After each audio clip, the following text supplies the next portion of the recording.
반갑습니다. 오늘은 창세기 47장 1절부터 48장 7절까지 폭넓게 또 오늘도 범위를 정했습니다. 오늘 제목은 하나님의 계획 속에 살아가는 우리들 파트 2입니다. 여러분들이 한번 주말에 또 말씀 묵상하시고 오시면 좋겠습니다. 하나님의 계획은 이스라엘을 큰 나라로 만드는 것입니다. 그러나 현재 이스라엘의 상황은 어떻습니까? 겨우 70명밖에 없는 가족들밖에 없습니다. 큰 나라를 이루기에는 멀었죠. 게다가 극심한 가뭄이 일었습니다. 고향을 떠날 수밖에 없는 상황입니다. 일반적으로 보기에 하나님의 계획에 차질이 생긴 것처럼 보입니다. 그러나 여기에도 하나님의 놀라운 계획이 숨어 있습니다. 오늘 읽으신 말씀의 3절부터 6절은 파라오와 또 요셉의 형들이 만나는 장면인데요. 요셉은 미리 형들에게 해야 될 말들을 지시를 해줬고요. 형들은 요셉이 시킨 대로 파라오에게 말을 합니다. 고센 땅이라는 지역이 이집트에 있는데 그 지역에서 살게 해달라는 그런 요청을 이제 하는 겁니다. 고센 땅은요, 이집트 안에서도 변두리 지역이었는데 가축을 기르기에 적당한 지역이었습니다. 이스라엘 민족, 야곱의 집안은 가축을 기르는 민족이었기 때문에 넓은 어떤 땅과 또 초원이 있어서 짐승들을 먹일 수 있는 그런 공간이 필요했는데 고센 땅이 바로 그런 곳이었던 거죠.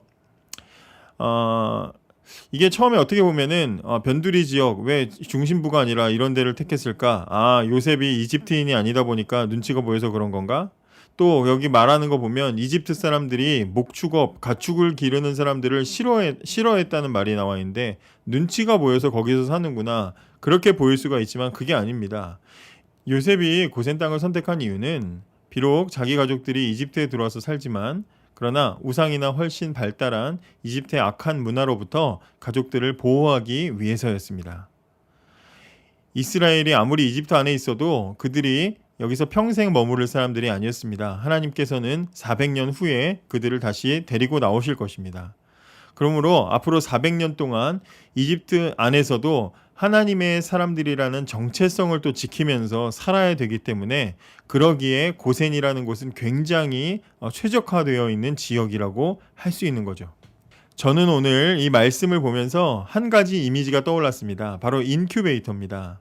인큐베이터 아시죠? 출생한 아기가 2.5kg 미만으로 태어나거나 너무 일찍 태어나면 중환자 혹은 또 중환자로 치료를 받아야 되는 그런 경우에 아이를 보호하기 위해서 사용하는 장치, 작은 상자가 인큐베이터입니다. 인큐베이터라는 말을 검색하면 한자로 보육기라고도 부르는데 보육이라는 것은 보호하고 기르는 곳을 보육기라고 합니다. 인큐베이터가 그런 곳이라는 겁니다. 아직 성장하지 못한 아기를 보호하고 길러주는 곳입니다. 인큐베이터의 역할은 크게 두 가지입니다. 외부의 세균으로부터 아이를 보호합니다. 또 둘째는 안전하게 아이가 영양을 공급받을 수 있도록 도와줍니다.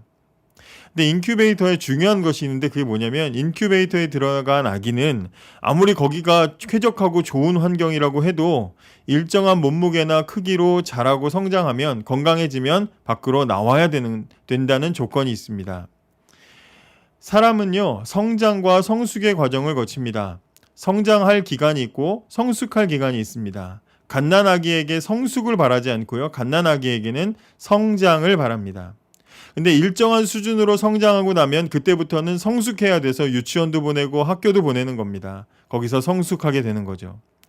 이스라엘 가족이 이집트의 고센 땅이라는 영양분이 풍부하면서도 외부로부터 고립된 지역에 들어가는 이 성경의 장면을 보면서 저는 하나님께서 이스라엘이라는 나라를 크게 성장시키시려고 지금부터 400년 동안 이집트라는 인큐베이터에 넣으신다고 생각했습니다.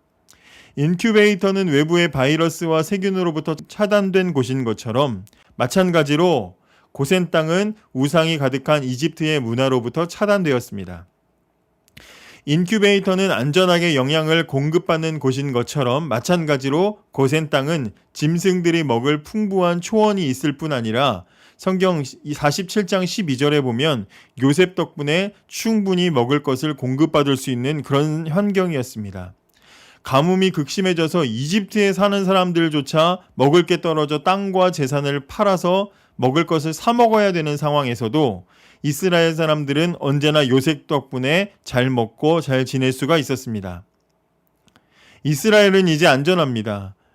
이제 그들은 가뭄의 시기가 끝난 뒤에도 계속 고센에서 살았습니다. 안전한 인큐베이터 안에서 그들은 자라고 또 자라갑니다. 하나님은 왜 이렇게 이스라엘을 인큐베이터에 넣은 아기처럼 그렇게 보호하셨을까요?